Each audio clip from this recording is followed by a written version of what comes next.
When the FBI finally dismantled the DeCavalcante crime family in a sweeping series of indictments during the late 1990s, agents discovered something almost too strange to believe.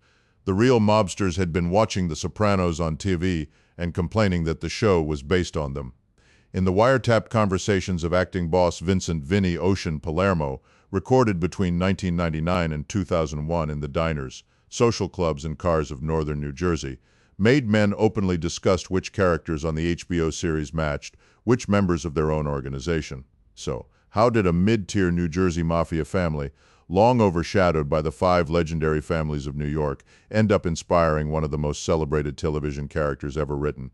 And what was the reality behind the fiction that David Chase brought to the screen? To understand the roots of Tony Soprano, you have to understand a man named Sam the Plumber DeCavalcante. Born in 1912 in Trenton, New Jersey, Sam DeCavalcante was the founder and longtime boss of what the FBI would eventually designate as the DeCavalcante crime family, the only homegrown Cosa Nostra family operating primarily out of New Jersey rather than New York City. Unlike the bombastic, headline-grabbing dons of Manhattan and Brooklyn, DeCavalcante operated with a quieter, more suburban sensibility. He ran a plumbing and heating supply business as his legitimate front, hence the nickname. He held meetings in the back rooms of modest storefronts. He lived in a comfortable but unremarkable house. And yet, beneath this veneer of middle-class normalcy, he commanded a criminal organization involved in gambling, loan sharking, labor racketeering, and murder that stretched across decades and generated millions of dollars. This duality, the outward banality masking an inner world of violence and treachery, is the exact tension that made Tony Soprano one of the most compelling characters in television history. David Chase, the creator of The Sopranos, grew up in New Jersey. He has acknowledged in interviews that while Tony Soprano is a composite, the DeCavalcante family and their unique position as a New Jersey outfit, perpetually dealing with the condescension of the more powerful New York families, was a foundational inspiration. The show's central geographic and political dynamic, a Jersey boss navigating his own insecurities while managing relationships with the larger New York organizations, mirrors the real-life position of the DeCavalcantes almost exactly, and the details that emerged from FBI surveillance of the family over the decades would prove that truth was, in many ways, stranger and more brutal than fiction. If you find this kind of deep investigation into the real mechanics of organized crime fascinating, consider subscribing. This channel exists to pull back the curtain on the documented, verified history that most people never hear about, the stories behind the stories. Now, let's go deeper. The DeCavalcante family's origins trace back to the early 20th century, when Italian immigrants began establishing criminal networks in the industrial cities of New Jersey. Newark, Elizabeth, Trenton, and the surrounding towns offered fertile ground, port access, manufacturing jobs, dense immigrant neighborhoods where omerta, the code of silence, could be enforced through community pressure and fear. By the time Prohibition arrived in 1920, these networks were already operational, running small-scale gambling and extortion rackets, but it was Prohibition that supercharged organized crime across the entire eastern seaboard, and New Jersey was no exception. Bootlegging routes ran through the state's ports and rural backroads, connecting distilleries and smuggling operations to the insatiable demand of New York City. In this environment, the predecessors of what would become the DeCavalcante family carved out territory. Sam DeCavalcante took control of the family in the early 1960s, consolidating power after the death of previous boss, Filippo Amari. His ascension was not marked by spectacular violence, but by careful diplomacy. DeCavalcante understood something that would later define Tony Soprano's own strategic approach. When you are the smallest player at the table, your survival depends not on brute force, but on relationships, alliances, and the ability to play larger powers against each other. The DeCavalcante family at its peak numbered roughly 60 to 70 made members, a fraction of the size of the Gambino or Genovese families, each of which had several hundred. This size disparity meant that DeCavalcante had to be perpetually strategic, offering loyalty and services to the New York families in exchange for the autonomy to operate in New Jersey without being absorbed. Here is where the story takes an extraordinary turn. In the mid-1960s, the FBI, under the direction of agents in the Newark field office, managed to plant a listening device in Sam DeCavalcante's office at his plumbing supply company in Kenilworth, New Jersey. The resulting recordings made between 1964 and 1965 became one of the most significant intelligence hauls in the history of organized crime investigation. For nearly 2 years, federal agents listened as DeCavalcante discussed the inner workings of Cosa Nostra with a candor that was unprecedented. He talked about the Commission, the governing body of the American Mafia. He discussed internal disputes within the New York families. He revealed details about the structure of his own organization, including the roles of his capos, his soldiers, and his associates. These recordings, thousands of hours of conversation, provided the FBI with confirmation of things they had long suspected but could not prove, that the American Mafia was a structured, hierarchical organization with rules, rituals, and a national governance system. The DeCavalcante tapes, as they came to be known, were instrumental in shaping the federal government's understanding of organized crime and informed prosecutorial strategies for decades to come. What makes the DeCavalcante tapes so remarkable is not just their intelligence value, but their emotional texture. In these recordings, Sam DeCavalcante does not sound like a Hollywood villain. He sounds like a middle-aged businessman dealing with personnel problems, territorial disputes, and family drama. He complains about subordinates who do not follow instructions. He worries about maintaining his reputation with the New York bosses. He talks about his health, his wife, his frustrations. The banality is the point. This was a man who ordered violence and profited from exploitation, but his day-to-day existence was consumed by the mundane logistics of management.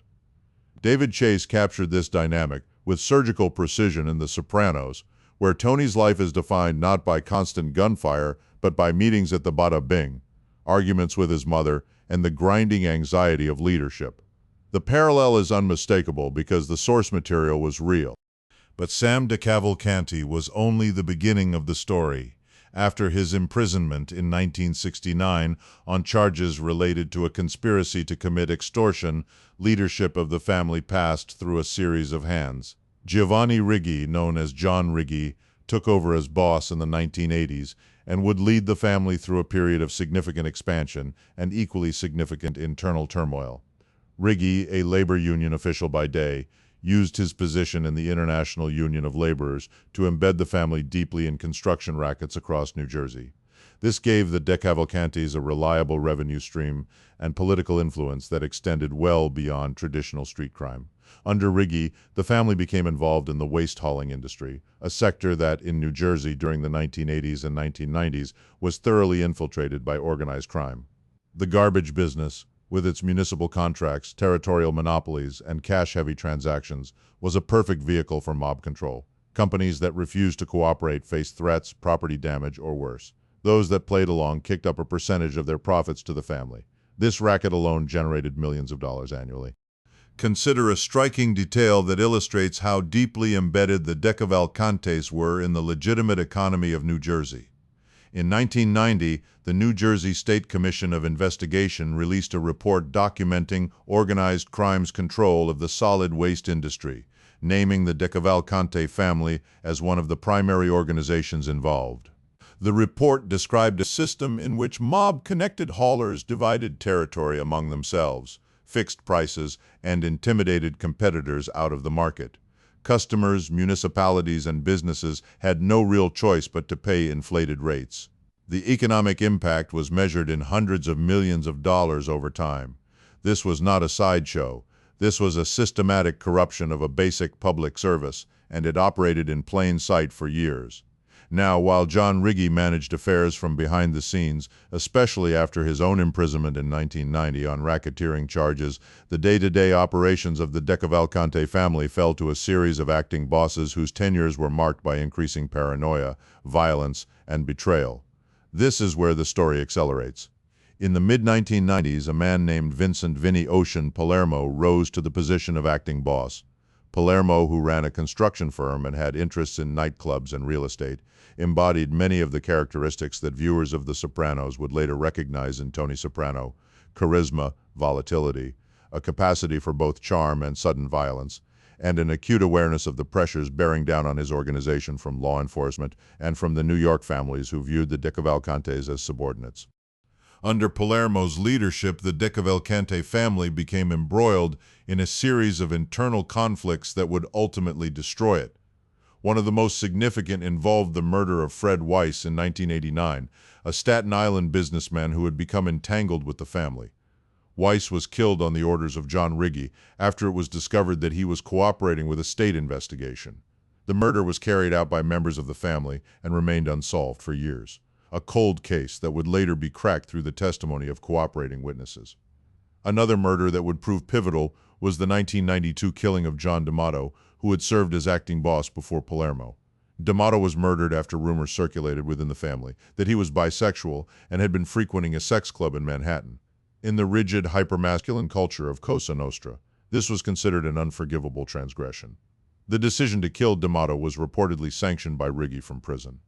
This incident, one of the few documented cases in which a mob boss was killed over his sexual orientation, reveals the suffocating codes of conformity that governed life within the Mafia. It also highlights a brutal irony. An organization built on criminality enforced its own narrow moral standards with lethal force. The parallels to The Sopranos continued to multiply during this period. In 1999, when HBO aired the first season of the show, FBI agents monitoring the DeCavalcante family's communications recorded conversations in which members discussed the series with a mixture of fascination and unease. In one wiretapped exchange, a DeCavalcante associate remarked that the character of Tony Soprano was clearly based on their organization. Another member complained that the show was too accurate for comfort, worrying that it would draw unwanted attention. Palermo himself reportedly watched the show and recognized elements of his own life in it. The irony was thick, a real crime boss watching a fictional crime boss who was inspired by real crime bosses, all while the FBI listened to everything. By the early 2000s, the walls were closing in. Federal investigators had amassed an enormous body of evidence against the DeCavalcante family through wiretaps, surveillance, and most devastatingly, cooperating witnesses. The turning point came in 2003, when Vinny Ocean Palermo himself became a government cooperator. This was seismic. An acting boss of a Cosa Nostra family agreeing to testify against his own members was still relatively rare at that time and represented a catastrophic breach of omertà.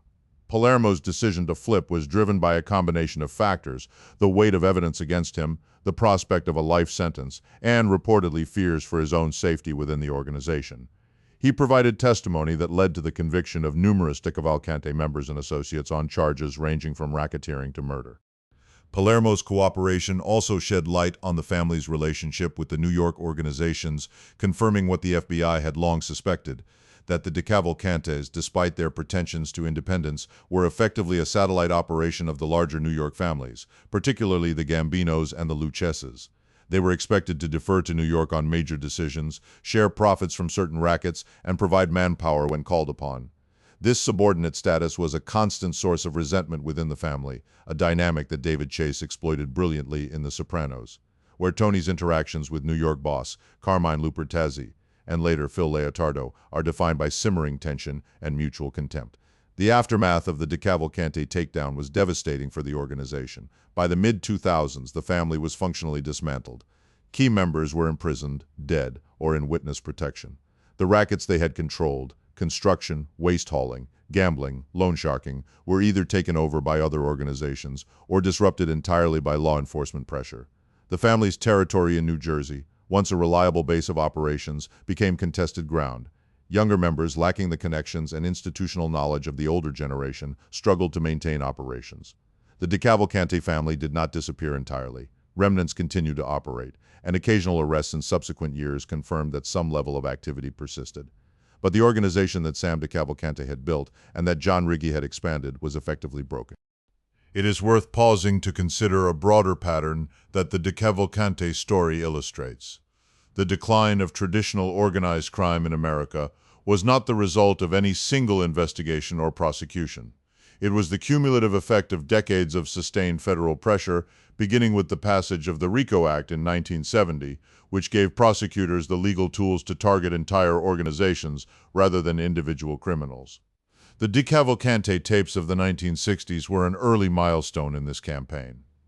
The Mafia Commission trial of 1986, which convicted the bosses of all 5 New York families, was another.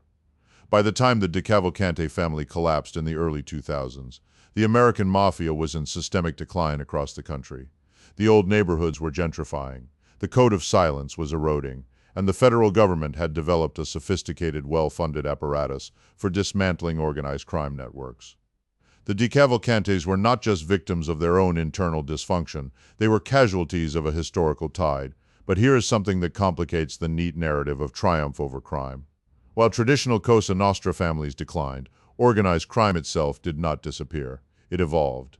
New organizations, including Russian, Albanian, Mexican, and Chinese criminal networks, moved into the vacuums left by the Italian Mafia. Cybercrime emerged as a massively profitable enterprise. Drug trafficking networks became more decentralized and harder to penetrate. The DeCavalcante model, a hierarchical, geographically rooted organization with formal membership rituals, was becoming obsolete, not because crime was being defeated, but because crime was adapting faster than the institutions designed to fight it. This brings us back to Tony Soprano and the question of why his story resonated so deeply with audiences. David Chase did not simply create a mob drama, he created a portrait of a man trapped between two collapsing worlds, the old world values of loyalty, hierarchy, and ethnic solidarity that sustained the Mafia for generations, and the modern American reality of therapy, suburban anxiety, and institutional decay. Tony Soprano's panic attacks were not just a narrative device, they were a metaphor for the existential crisis of an entire way of life, and the DeCavalcante family, with their wiretapped complaints about a TV show that was revealing their world to millions of viewers, embodied that crisis in real time.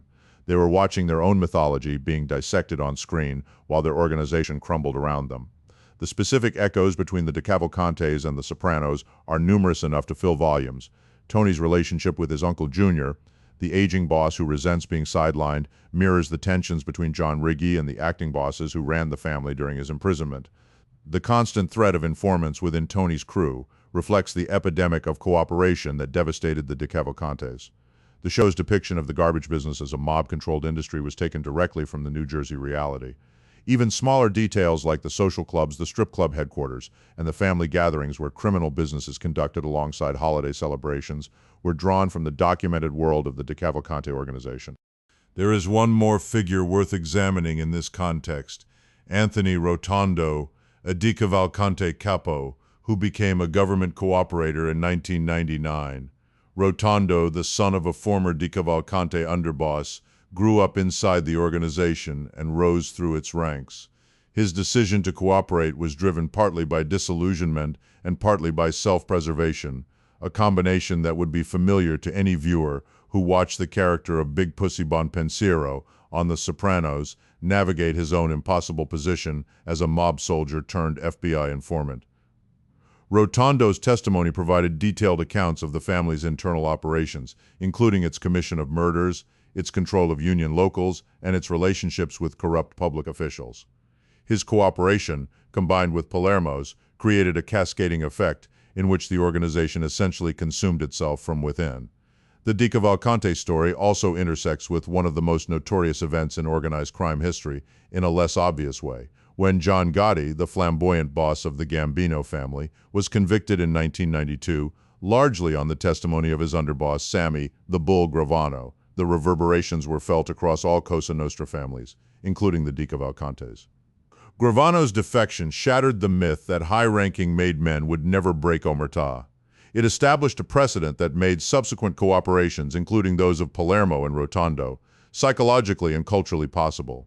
The old guard had insisted that the code was sacred, that real men would go to prison rather than betray their brothers. Gravano proved that this was a fantasy, and once the fantasy was exposed, the entire system began to unravel. Each new cooperator made the next one more likely, creating a feedback loop of distrust and betrayal that hollowed out the organizations from the inside. Looking at the long arc of the DeCavalcante family, from Sam the Plumber's quiet reign in the 1960s to the wreckage of the early 2000s, what emerges is not just a crime story, but a story about the fragility of institutions built on secrecy and coercion. The Mafia's greatest strength, its code of silence, was also its fatal vulnerability. Once that code was breached, there was no mechanism for repair. Unlike a legitimate corporation, which can survive a whistleblower through legal processes and institutional reform, a criminal organization cannot publicly address its internal failures. It cannot file lawsuits, hold press conferences, or implement compliance programs. Its only tools for enforcement are violence and fear, and once those tools fail to prevent cooperation, the entire structure collapses. The DeCavalcantes learned this lesson in the most devastating way possible. The final season of The Sopranos aired in 2007, ending with one of the most debated scenes in television history, the abrupt cut to black as Tony sits with his family in a New Jersey diner. David Chase has never definitively explained the ending, but the thematic resonance is clear. Tony's world was closing in. The indictments were coming, the informants were multiplying, the New York families were circling. Whether Tony Soprano died in that diner or lived to face trial, his way of life was already over. The same was true for the real men who inspired him. By 2007, the DeCavalcante family existed largely in court documents and prison records. The social clubs were shuttered. The construction sites and waste hauling routes had been purged, at least temporarily, of mob influence. The wiretaps had gone silent. What remains is the documentation, the thousands of hours of recordings, the trial transcripts, the cooperation agreements, the investigative reports. These records constitute one of the most detailed portraits of organized crime ever assembled, and they reveal something that Hollywood rarely captures. The life of a real mob boss was not glamorous. It was defined by constant anxiety, corrosive distrust, petty grievances, and the knowledge that loyalty, the value you demanded most fiercely from others, was the value most likely to be betrayed. Sam DeCavalcante worried about his plumbing business. John Riggi managed his empire from a prison cell through intermediaries he could not fully trust. Vinny Ocean Palermo watched a TV show about himself while the FBI listened to him, watching it. These are not the lives of cinema anti-heroes. They are the lives of men caught in systems of their own making, unable to escape the logic of organizations that rewarded treachery while punishing it with death. The real Tony Soprano was not one man. He was a composite drawn from decades of documented behavior by men who ran a small, proud, perpetually insecure crime family in a state that most Americans associated with turnpike rest stops and Bruce Springsteen. But the composite worked because the source material was so richly, painfully human. The DeCavalcantes were not larger than life. They were exactly life-sized, which is what made them, and the character they inspired, impossible to look away from. In the end, the most unsettling thing about the DeCavalcante story is not the violence or the corruption. It is the recognition that the distance between the boardroom and the backroom, between legitimate ambition and criminal enterprise, between the American dream and the American nightmare, is far shorter than anyone wants to admit. That gap, narrow and dark and crowded with compromise, is where Tony Soprano lived. It is where Sam DeCavalcante lived. And it is where the most uncomfortable truths about power, loyalty, and self-deception have always been found.